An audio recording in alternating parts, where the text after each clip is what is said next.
m/2। अगला और किसी का जवाब? अच्छा एक बात बताओ, पहले इसका ऑक्सीडेशन नंबर निकालने के लिए क्या करो, इसको तोड़ लो दो भागों में। Fe2C2O4 को दो भागों में तोड़ो। तोड़ना सिखा रहे हैं। आयरन कितने हैं? दो।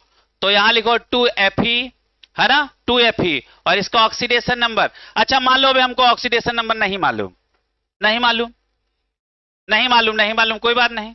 अच्छा ये होल थ्राइस है और प्लस क्या यहां टूटेगा, 3C2O4। लेकिन ऑक्सीलेट का तो मालूम है ना। अब पता लगे तुम्हें सल्फेट आयन का भी नहीं पता, ऑक्सीलेट आयन पे भी चार्ज नहीं पता, नाइट्रेट आयन पे भी चार्ज नहीं पता, तो फिर पता क्या है केमिस्ट्री में? क्लियर है? ऑक्सीलेट आयन पे ऑलवेज -2 का चार्ज होता है। क्लियर है? अच्छा बताओ, बताओ इस पे माइनस का कितना चार्ज होगा? एक ऑक्सीलेट आयन पे -2 तो 3 पे कितना, -6। कुछ तो होशियार बनो बेटा। अब इस पे हम क्या चार्ज ले आए कि टोटल प्लस माइनस 0 हो जाए? तो क्या ले आए, +3। तो ये देखो प्लस का 6, ये माइनस का 6, इक्वल टू हो गया 0। मतलब ऐसे तोड़ेंगे। अब देखो यहां आयरन का ऑक्सीडेशन नंबर क्या आ गया, +3, है ना। अब तुम एक काम करो, ऑक्सीलेट का यहीं धीरे से ऑक्सीडेशन नंबर निकाल लो। कैसे निकालोगे?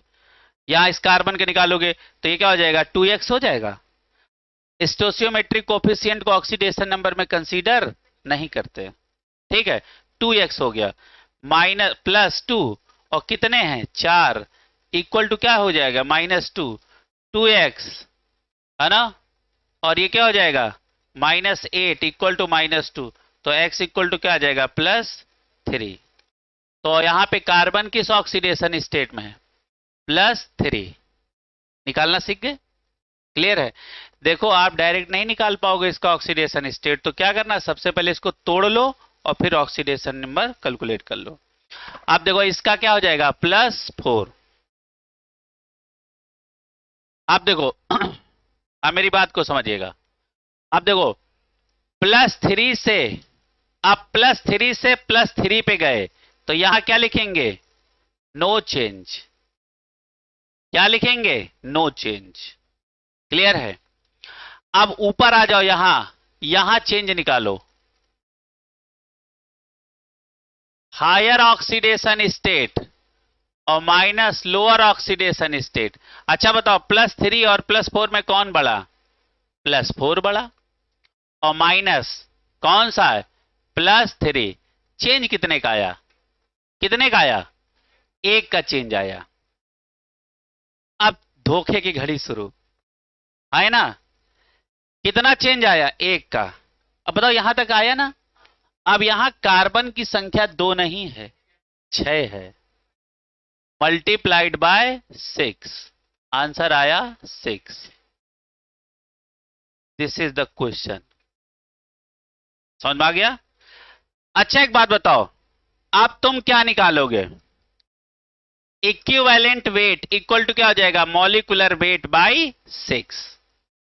क्योंकि अब अपने पास जो नेट n है वो है 6 प्लस नो चेंज मतलब 0। तो जो आपका आया n नेट वही क्या हो जाएगा, +6, दैट इज 6। ठीक है? अच्छा सवाल है। हाँ, वो हमें लगता है कि हाँ तो 2 है, तुमने यही राहुल किया।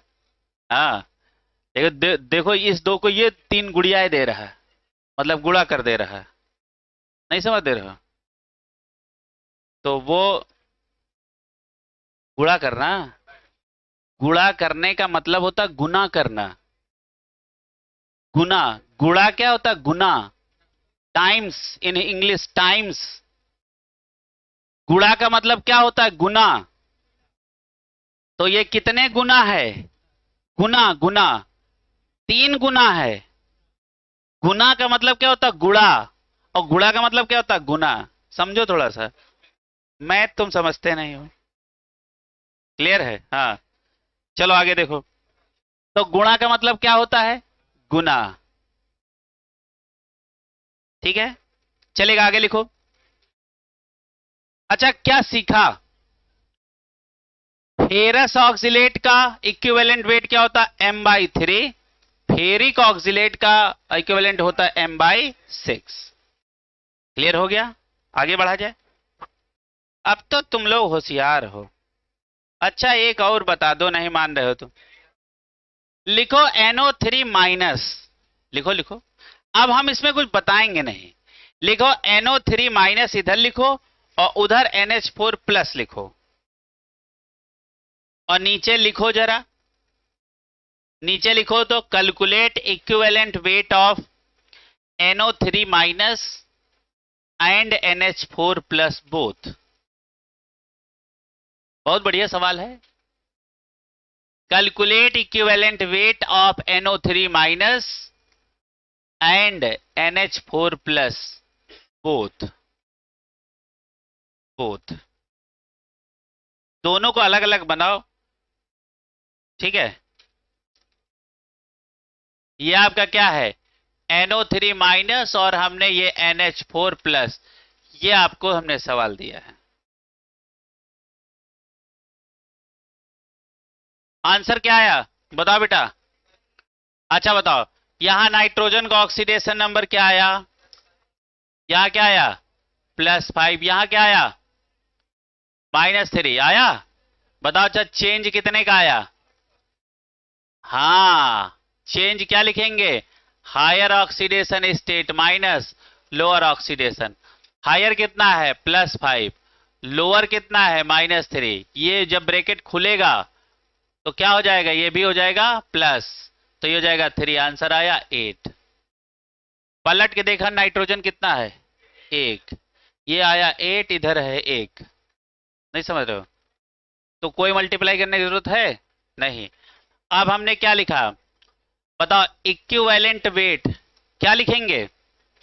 किसका इक्विवेलेंट वेट? NO3 माइनस का। क्या लिखेंगे?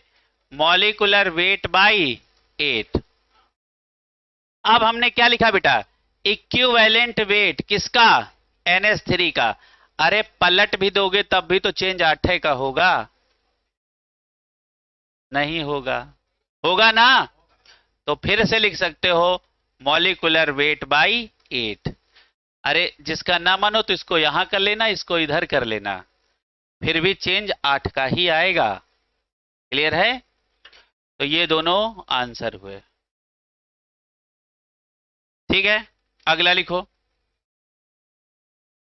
एक सवाल और हो जाए। अच्छा तुम एक सवाल को हम 3 टुकड़ों में करके पूछते, देखे तीनों को जवाब दे पाओगे कि नहीं। नीचे एक हेडिंग डालो, हेडिंग डालो इक्विवेलेंट वेट, इक्विवेलेंट वेट इन डिस्प्रपोर्शनेशन रिएक्शन। पहला एग्जांपल लिखो H3PO2। एरो लगा के लिखो बेटा। अब हम जब तक 3 बार नहीं बोलेंगे तुम आदत कहां होती है, अब हम एक ही बार बोलेंगे। एग्जाम्पल लिखो H3PO2, एरो लगाओ। उधर लिखो PH3,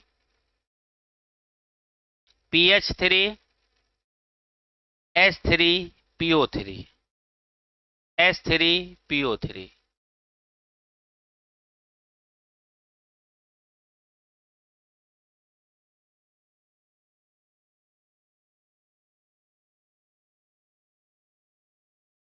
ठीक है, एक बार बोलेंगे, ना 2 बार ना 3 बार। कहते हैं ना कि ज्यादा बार बोलो तो वो आए आए की आदत हो जाती है, धीरे धीरे तुम गधे वाली लिस्ट में आ जाते हो। इसे अलर्ट रहोगे कि एक से दोबारा बार बोले ही नहीं जाएगा। अच्छा सबसे पहले ये बात बताओ, ये डिस्प्रपोर्शनेशन की रिएक्शन है? हाँ, एक ही मॉलिक्यूल का एक एटम ऑक्सीडाइज और एक ही रिड्यूस हो रहा होगा। अब एक काम करो, सब जगह का ऑक्सीडेशन नंबर निकालो। पहले ऑक्सीडेशन नंबर निकाल लेना, फिर इसमें हम ABC 3 टाइप के सवाल बनाएंगे इसी के। पहले सबका ऑक्सीडेशन नंबर बेटा कैलकुलेट करके लिखो। अभी कोई कुछ नहीं करेगा, सिर्फ ऑक्सीडेशन नंबर निकालेगा। देखो हमने आज कितना वैरायटी तुमको बता रहे हैं। अच्छा, इसका ऑक्सीडेशन नंबर बताओ आजकल क्या आ रहा? +1? पक्का? यस। देखो इसका बताओ, इसका बताओ। +3। ठीक है। अच्छा बताओ, +1 से हम -3 जा रहे हैं, घट रहे कि बढ़ रहे हैं? घट रहे हैं। घटने का नाम रिडक्शन। तो इस रिडक्शन के हिसाब से ये ऑक्सीडाइजिंग एजेंट है। अच्छा बताओ, +1 से +3 जा रहे हैं, ये बढ़ रहे हैं, बढ़ने का नाम ऑक्सीडेशन। इस ऑक्सीडेशन के हिसाब से ये रिड्यूसिंग एजेंट है।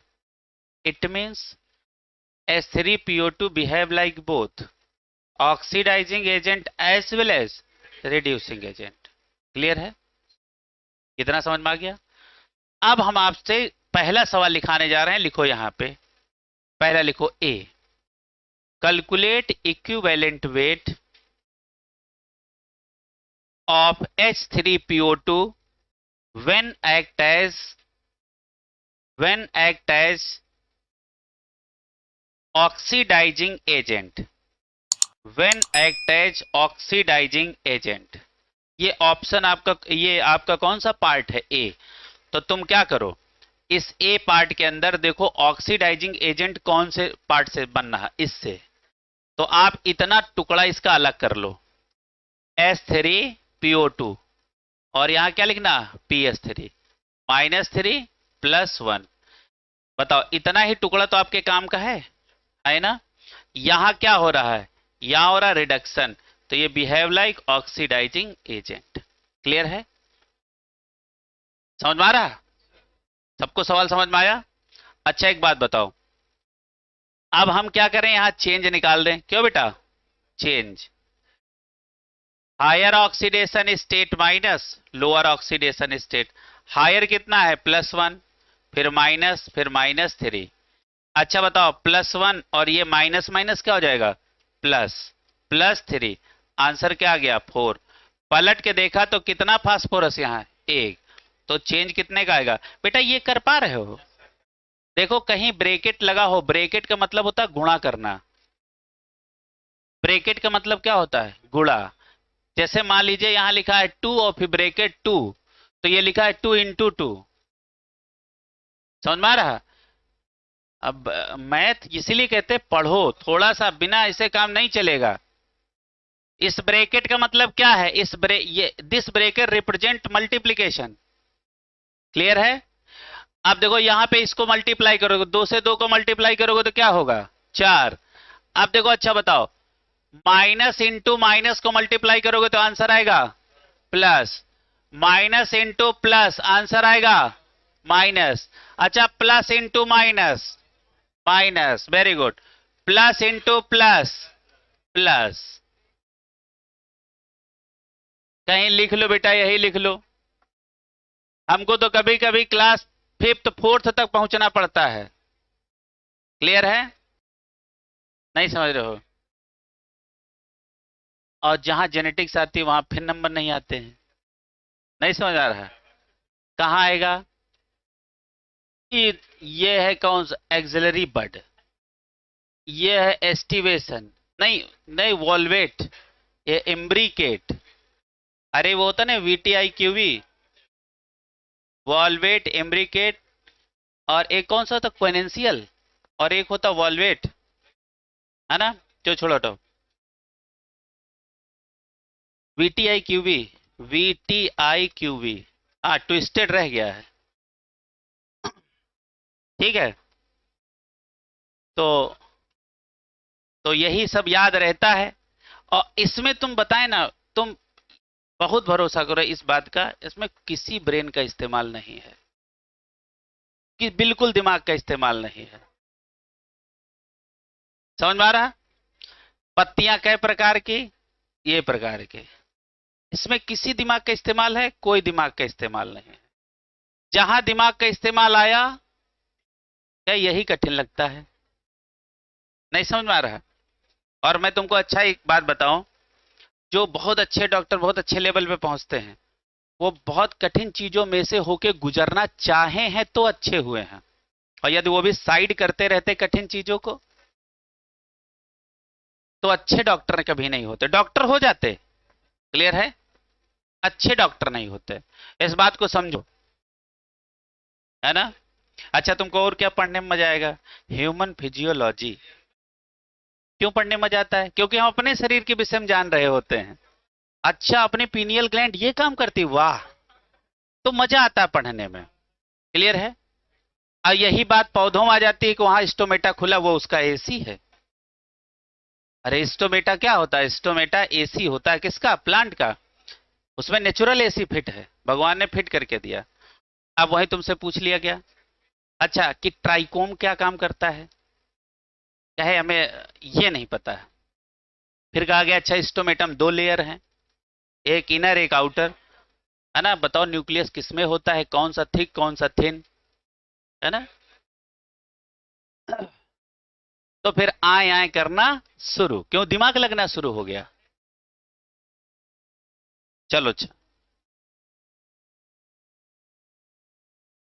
अच्छा बताओ फ्लैसिड का मतलब क्या होता है? फ्लैसिड, फ्लैसिड का मतलब, फ्लैसिड सेल का मतलब क्या होता है? हाँ। अच्छा बताओ, दूसरी कौन सी होती है? टर्जिड। एक टर्जिट और एक फ्लैसिड। टर्जिट का मतलब क्या होता है? टनाटन भरी। टर्जिट का मतलब टनाटन भरी, पानी से भरी हो टर्जिट, खाली हो फ्लैसिड। नहीं समझे? तो मान लो टनाटन कोई सेल भर जाए, स्टोमेटा एकदम बंद, और पानी निकल जाए, समझ रहे हो? पहले जैसे गाल फूले रहते हैं, आदमी बूढ़ा हो जाता है, गाल पचक जाते हैं। नहीं समझ रहे हो? पचकने का मतलब क्या है? ये फ्लैसिड है, टर्जिट थोड़े ना है। जैसे मान लो ऐसे हवा कोई भरा है, हाँ अंगूर से किसमिस, वेरी गुड।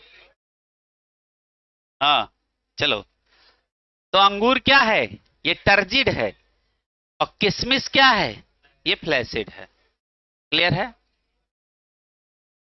देखो क्या होता है, हमेशा दिमाग का इस्तेमाल करो। क्लियर है?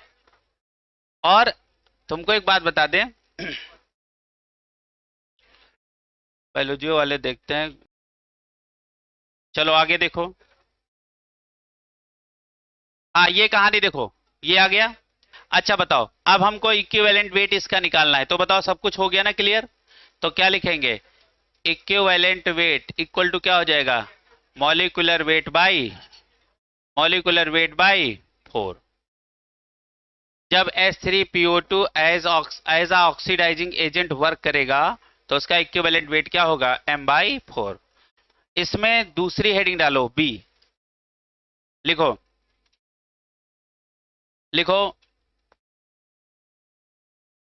Find equivalent weight of H3PO2, find equivalent weight of H3PO2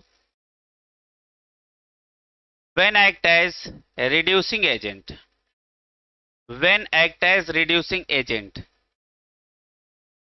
m/2। Very good, निकाल लो। आप देखो,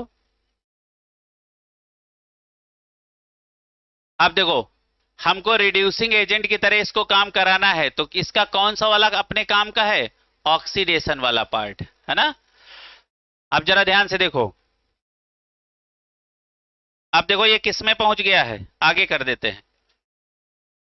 H3PO2, बताओ किस में पहुंच गया है? H3PO। क्लियर है? यहां इसका ऑक्सीडेशन नंबर कितना है? +1। और इसका कितना है? +3। 3 3 6, हाँ ठीक है, हो गया। अच्छा एक बात बताओ, +1 से कहां जा रहा है? +3। तो ये बताओ क्या हो रहा है? ऑक्सीडेशन। बेटा क्या कर रहे हो, रख दो उसको कहीं। ऑक्सीडेशन। अच्छा ये क्या हो जाएगा? रिड्यूसिंग एजेंट, है ना। अब आपको इक्विवेलेंट वेट निकालना है, तो पहले हम क्या निकाल लें? चेंज, है ना। चेंज हम क्या करेंगे? +3 higher oxidation state minus lower oxidation state. Answer आ गया हमारा 2। पलट के देखा तो यहाँ फास्फोरस कितना है? 1। तो चेंज कितने का आएगा? 2 का। फिर यहाँ क्या क्या कर लो? Molecular weight by 2। ये हो गया आपका आंसर। सी हेडिंग डालो, लिखो, कैलकुलेट इक्विवेलेंट वेट या find equivalent weight, find equivalent weight of H3PO2 when act as both oxidizing agent as well as reducing agent, क्या होगा? M/6 है ना? ठीक, वेरी गुड, बहुत बढ़िया, है कि नहीं? तो आप जरा ध्यान से देखो, तुमने ये बात इंटरमॉलिक्यूलर की लगाई है, तो यहां क्या होगा बताओ? इक्विवेलेंट वेट है ना? बताओ रिड्यूसिंग एजेंट की तरह क्या कराए थे? Equivalent weight of H3PO2 when act as, बताओ बेटा, रिड्यूसिंग एजेंट, क्या निकाले थे? मॉलिक्यूलर वेट बाई 4 निकाले थे कि नहीं? ठीक है, अब देखो equivalent weight when act as oxidising agent, क्या निकाले थे? मॉलिक्यूलर वेट बाई 2, है ना? अब यही लिख लेना, equivalent weight of H3PO2 when act as both oxidizing agent and reducing agent, तब जानते हो क्या होगा? इक्विवेलेंट वेट कैसे निकालेंगे? Equivalent weight reducing agent plus equivalent weight oxidising agent, तो क्या होगा? रिड्यूसिंग का क्या था? M/4 प्लस M/2, ये आपका इक्विवेलेंट वेट आएगा। ये डिस्प्रपोर्शनेशन है, तुमने रूल लगा दिया था इंटरमॉलिक्यूलर का, वहां हमने नेट आपको जुड़वाया था, है ना? हाँ, लेकिन ये रिएक्शन कौन सी है? डिस्प्रपोर्शनेशन। लिख लो, तो आंसर यहां क्या आएगा? इसको जोड़ के बताओ क्या हो जाएगा? मान लो ऐसे ना लिखा हो, हमने तुमको रूल सिखा दिया, तो ये क्या लिखा होगा? 3M/4, ये आंसर होगा। हर टाइप की इक्विवेलेंट वेट हम आपको निकलवा दे रहे हैं, इसीलिए अलग से हेडिंग डलवाई डिस्प्रपोर्शनेशन की, किसको अलग से पहचानो। कैसा महसूस कर रहे हैं?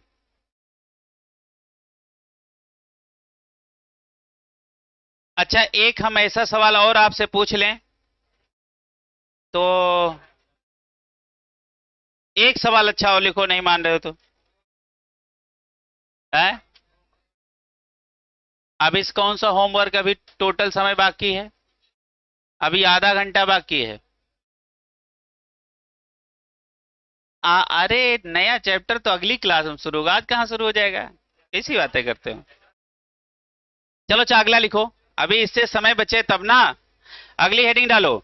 अच्छा लिखो, डिस्प्रपोर्शनेशन की अगली रिएक्शन मैं लिखाने जा रहा हूं, आप ऑक्सीडाइजिंग पे उसका बताना, रिड्यूसिंग पे बताना, और व्हेन एक्ट एज बोथ उस पे भी बताना। तो इक्वेशन लिखो, नई इक्वेशन Br2 एरो का आगे लिखो Br माइनस और plus Br minus plus BrO3 minus, ठीक है? अब इसमें लिखो, सवाल पूरा करो, कैलकुलेट इक्विवेलेंट वेट, सवाल पूरा लिखो, calculate equivalent weight of Br2 when act as oxidising agent, comma करके, reducing agent and oxidising as well as reducing agent both. सवाल का मीनिंग समझ में आ गया? अब आपको ABC हमें निकाल के दिखाने हैं, M/2 M/10, और फिर उसके बाद जोड़ लो, है कि नहीं? अच्छा बताओ, M/2 आपका कब आया बेटा? कब आया ये? कौन सा एजेंट? Oxidising agent. बता रहे हो, हमें पूछ रहे हो। इसका बताओ, रिड्यूसिंग एजेंट। ये क्या हो जाएगा? m/10 इनका आंसर है। और जब ऑक्सीडाइजिंग रिड्यूसिंग दोनों की तरह काम करेगा तो क्या हो जाएगा? m/2 और m/10। इनके ये आंसर हैं, बाकी सब लोग निकालें। हाँ। अच्छा बताओ, इसका ऑक्सीडेशन नंबर क्या आया? बताओ बेटा। +5 आया। यहां बताओ 0, इसका ऑलरेडी -1 है। अच्छा बताओ, 0 से -1 गए और 0 से +5 गए, क्यों बेटा? अच्छा बताओ, 0 से -1 गए, घटे, इसका नाम हो जाएगा रिडक्शन। और ये क्या हो जाएगा? ऑक्सीडेशन। तो इस वाली रिएक्शन के हिसाब से Br2 ऑक्सीडाइजिंग एजेंट है और इसके हिसाब से Br2 आपका रिड्यूसिंग एजेंट है। तो ए लिख रहे हैं, जब हमारा Br2 एक्ट एज, ऐसे लिखो, when Br2 act as reducing agent. तो बताओ अपने काम की कौन सी रिएक्शन है? ये वाली Br2 और गिव्स BrO3 माइनस +5 0। अच्छा चेंज कितने का आया? चेंज बताओ कितने का आया? चेंज आया +5 -0, आंसर आया 5। पलट के देखा तो कितने Br हैं? 2। तो चेंज आया 10 का। तो इसका इक्विवेलेंट वेट क्या हो गया? m/10 पहला निकल आया। ये कब है? जब वो रिड्यूसिंग एजेंट की तरह बिहेव कर रहा। क्लियर है? पढ़ा तो होगा इस टाइप के इक्विवेलेंट वेट। नहीं पढ़ा तो फिर अब पढ़ लो। अच्छा कहीं से कठिन लगा? ये कहीं से कठिन नहीं लगा, कुछ कठिन होता ही नहीं। समझ लो, इनसे कठिन ऑक्सीडेशन, समझ रहे हो ना? ऑक्सीडेशन नंबर निकालना भी नहीं है इनसे कठिन। ये मतलब इस लेवल के सवाल ही होते हैं फिजिकल के। अच्छा बताओ, बी लिखो।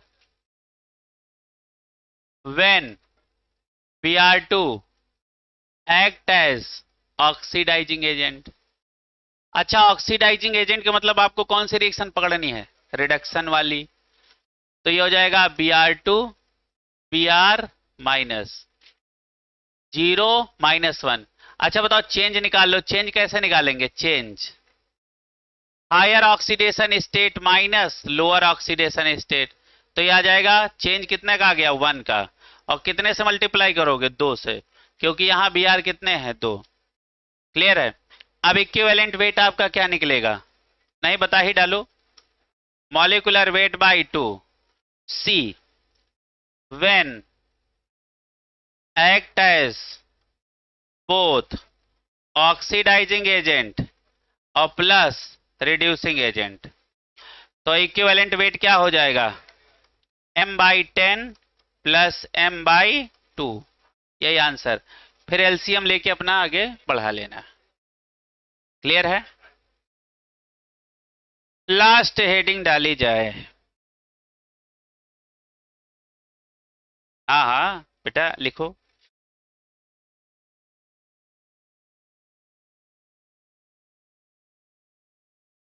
जीवन क्या है बेटा? पढ़ो आगे देखो।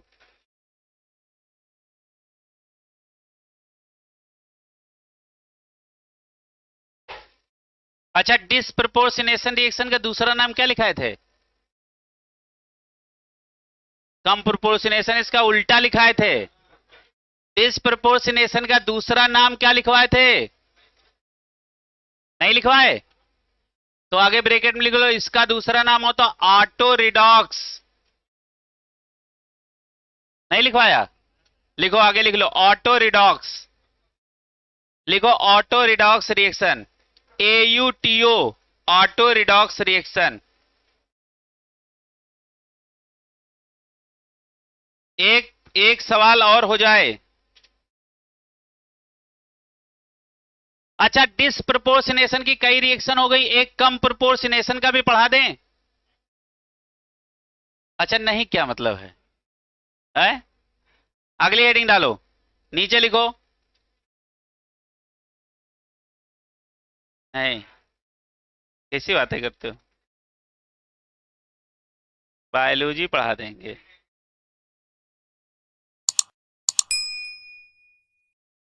अच्छा बताओ, तुम्हारे यहाँ कितने, एक मियोसाइट सेल्स तुम पढ़ते हो ना? मियोसाइट सेल्स, मियोसाइट सेल्स, है ना? अच्छा, मियोसाइट सेल्स कौन सी होती हैं? जिसमें मियोसिस होना है, वो मियोसाइट सेल्स होती हैं। होती नहीं होती हैं? तो आपके यहाँ एन का वैल्यू शायद रटाया गया बहुत सारा, रैट, कैट, राइस, कुकुर, बिलार, सबका रटाया गया उसमें। नहीं रटाया गया, एक पूरा टेबल बना है ना? कहाँ में है? 12th में है? कौन से में? 12th में है? हट गया? नहीं है। ये हट गया वाला कॉन्सेप्ट जितनी दिमाग से हटा लो, समझ में आ रहा? नहीं तो ये यहाँ क्या होता है, रात में पर्चे बट जाते हैं, सुबह कोर्स चैप्टर डिलीटेड, फिर कहते हैं आई एम सॉरी। नहीं समझ रहा है, ये आएंगे। तो यहाँ तो देखो, लोगों के चक्कर में पढ़ो ही नहीं, पूरा सिलेबस है, नो डिलीटेड पार्ट, कुछ डिलीट नहीं है। क्लियर है? चलो अच्छा। नहीं, डाइजेशन वाइजेशन सब पढ़ो, सब पढ़ो। एक सवाल लिखो, कोई हेडिंग बनाओ, लिखो reverse of auto redox, reverse of auto redox. Heading डालो रिवर्स ऑफ ऑटो रिडॉक्स। वैभव, तुम अगली क्लास में नोट्स लेके आना अपना। अच्छा, तो इधर क्या होता है, तुम दूसरे में लिखते हो, वहां जाके दूसरे में लिखते हो, क्या हो गया? हाँ, ये फालतू है। सवाल रब पे लगाते हो? हाँ, तो सवाल रब पे तो लगाना ही चाहिए। तो इस बात को रिप्रेजेंट करने का तो ये तरीका होता है। हम खुद बोलते हैं सवाल किस पे लगाओ, रब पे लगाओ। अच्छे सवाल जब, उसी का थ्योरी कहाँ लिख लो, एक नोट्स में लिख लो, तो उसका जवाब ये होता है। गधा है वो बिल्कुल, है। चलो अच्छा आगे देखो, चलो अच्छा आगे देखो, लिखो रिवर्स ऑफ ऑटो रिडॉक्स। अच्छा, ऑटो रिडॉक्स क्या नाम होता है? डिस्प्रपोर्शनेशन। अच्छा बताओ, अब डिस्प्रपोर्शनेशन का उल्टा क्या होगा? कम प्रोपोर्शनेशन। तो हम किसका इक्विवेलेंट निकालने जा रहे हैं? जब रिएक्शन कहां हो, डिस्प्रपोर्शनेशन में ना हो, वो कम प्रोपोर्शनेशन में हो। लिखो, लिखो। अब एक सवाल लिखो, नीचे लिखो। तो ये कब का इक्विवेलेंट वेट आपको निकलवाने जा रहे हैं? जब रिएक्शन कहां पे हो, कम प्रोपोर्शनेशन में। ठीक है, तो इसीलिए हमने लिखवा दिया रिवर्स ऑफ ऑटो रिडॉक्स। लिखा, लिखो NH4NO3, NH4NO3, और आगे लिखो N2, आगे लिखो N2, NH4NO3, और फिर क्या लिखो? N2, है ना? बताओ, सबसे पहले तो चेक करो ये कम प्रोपोर्शनेशन है या नहीं। क्लियर है? अब इस नाइट्रोजन का चेंज इसके साथ देखो, और इस नाइट्रोजन का चेंज इसके साथ देखो। क्लियर है?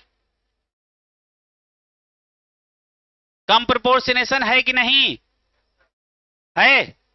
चलो, अब इक्विवेलेंट वेट हमें निकाल के बताओ बेटा।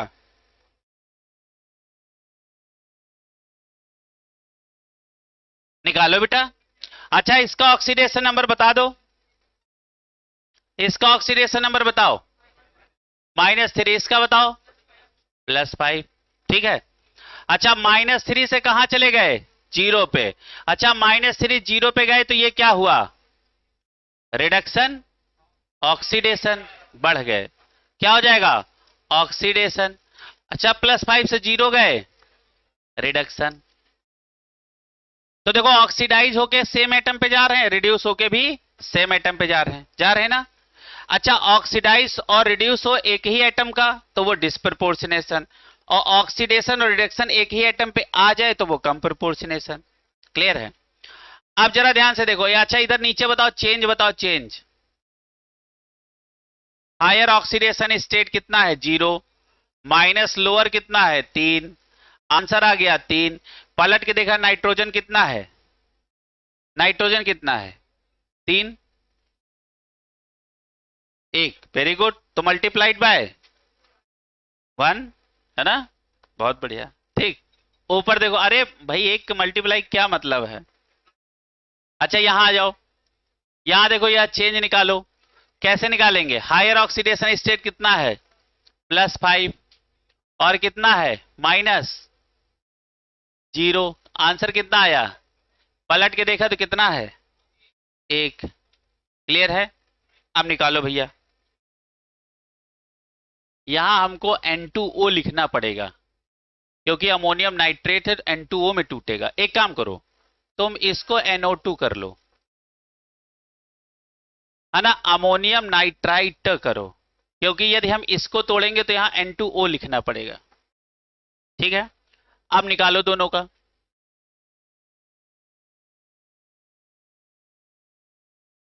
चेंज निकालो दोनों में।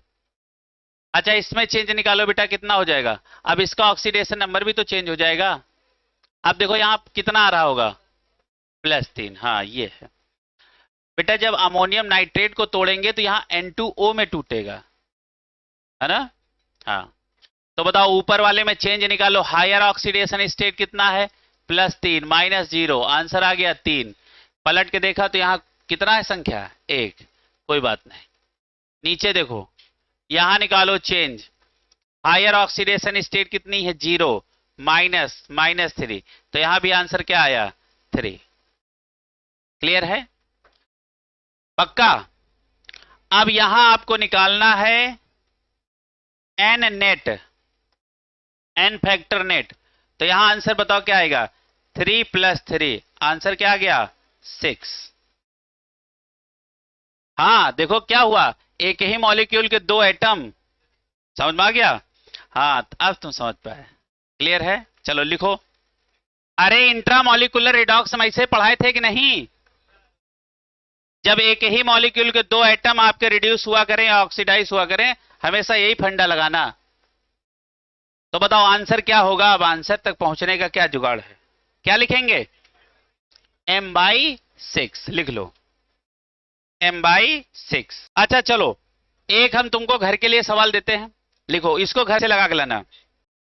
NH4NO3, NH4NO3, एरो के आगे लिखो N2O, N2O। समझ में आ गई बात, NH4NO3 और उधर क्या लिखोगे N2O, जो यहां करवा रहे थे। तो ये आपको कहां, काहे का थैंक यू बेटा। हाँ आगे लिखो। अब लास्ट हेडिंग डालो, लास्ट हेडिंग डालो, लिखो रिडॉक्स टाइट्रेशन, लिखो रिडॉक्स टाइट्रेशन, लिखो रिडॉक्स टाइट्रेशन। चलो इसमें लिख लो कुछ पहले। अच्छा ये बताओ नंबर ऑफ ग्राम इक्विवेलेंट निकालने के कुछ फार्मूले आते हैं जानते हो तो यही कह सकते हैं कि पहले सिखाओ। तो वही सिखाने वाला चैप्टर आ रहा है, कौन सा है, मोल कॉन्सेप्ट। क्लियर है, हम तो बायोलॉजी में पढ़ा दें और क्या पढ़ा दें। हाँ लेकिन हम बायोलॉजी पढ़ाते नहीं, और फिजिक्स का क्या मतलब है। हाँ संस्कृत भी पढ़ा सकते हैं, ऐसी कौन सी बात है यार, दुनिया में क्या है यार, ऐसी बात है। चलेगा। अच्छा पहली बार लिखो। अच्छा सारे बच्चे नॉर्मेलिटी की नॉर्मेलिटी की डेफिनेशन बताओ, नॉर्मेलिटी की डेफिनेशन बताओ, नॉर्मेलिटी की डेफिनेशन बताओ, बताओ। जानते हो पूरी फिजिकल केमिस्ट्री में बस एक ही जुगाड़ लगता है, कितना कितने में घुला मिला, बस सब कुछ यही है। क्लियर है। जैसे आपसे पूछा जाए नॉर्मेलिटी का डेफिनेशन क्या होता है, तो number of gram equivalent of solute dissolve in 1 litre solution. यही क्या होता है, यही क्या होती है नॉर्मेलिटी। तो एक हेडिंग डालो ऊपर। अरे यही रिडॉक्स टाइट्रेशन में है ये। जब तक नॉर्मेलिटी नहीं जानोगे तब तक टाइट्रेशन कैसे जानोगे। चलो अच्छा लिखो लिखो। अब धीरे धीरे तुम्हारा कौन सा माहौल बनना है, फिजिकल वाला, है ना। चलो लिखो, हेडिंग डालो, लिखो पहली हेडिंग डालो नॉर्मेलिटी। नॉर्मेलिटी में लिखो नंबर ऑफ ग्राम, लिखो number of gram equivalent, number of gram equivalent of solute, number of gram equivalent of solute dissolve और or present in, dissolve or are present in 1000 ml or 1 liter solution। समझ में आ रहा है। अब सुनिएगा,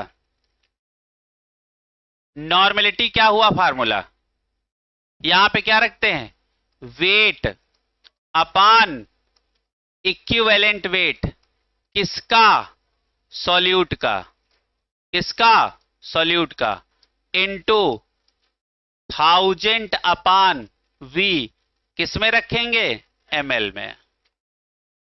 यदि आपका मन करता हम यहां लीटर में रखेंगे तो ऊपर से 1000 हटा देना। क्लियर है। अब आगे लिखो।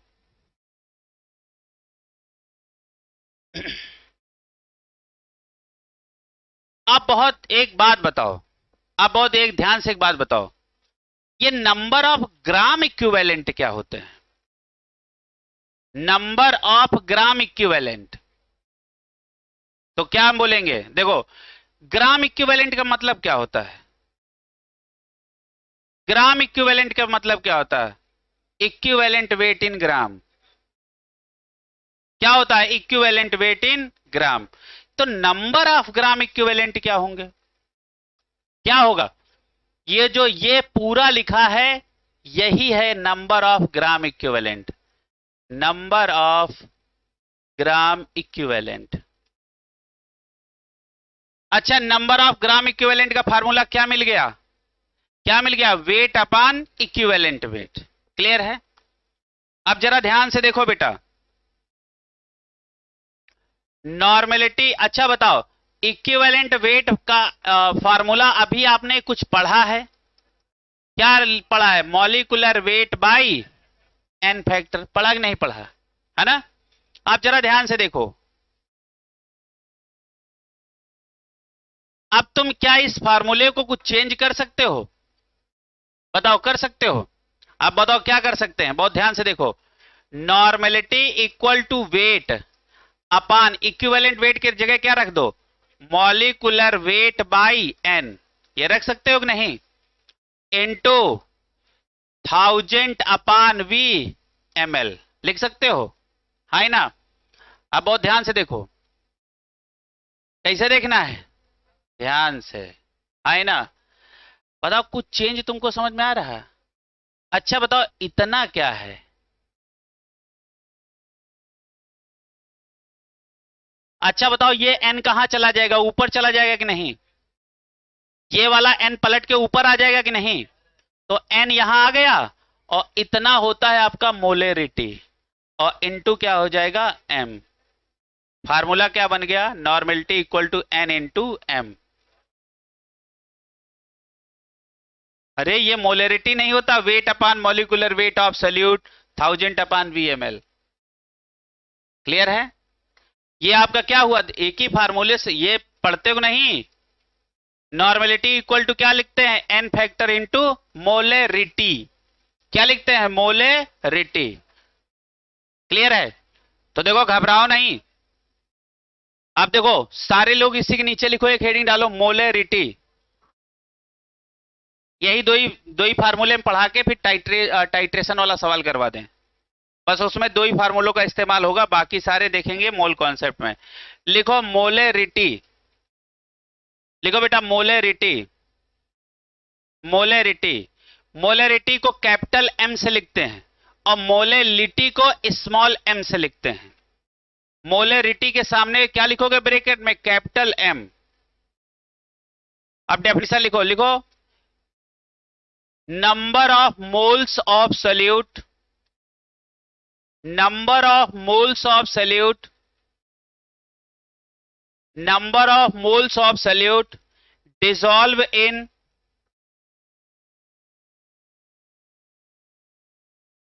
1 liter solution, 1 liter solution। ठीक है? अब मेरी बात को समझो जरा बेटा, सारे लोग बहुत ध्यान से देखो। अब बताओ हमने क्या डेफिनेशन बना दी है? मोलेरिटी क्या बना दी है? Number of mole.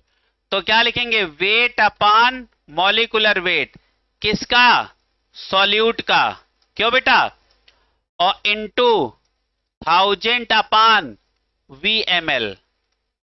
तो ये किसका डेफिनेशन है? मोलेरिटी का।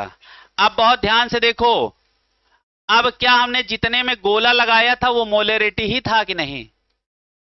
मैच करो, मैच करो, था कि नहीं था?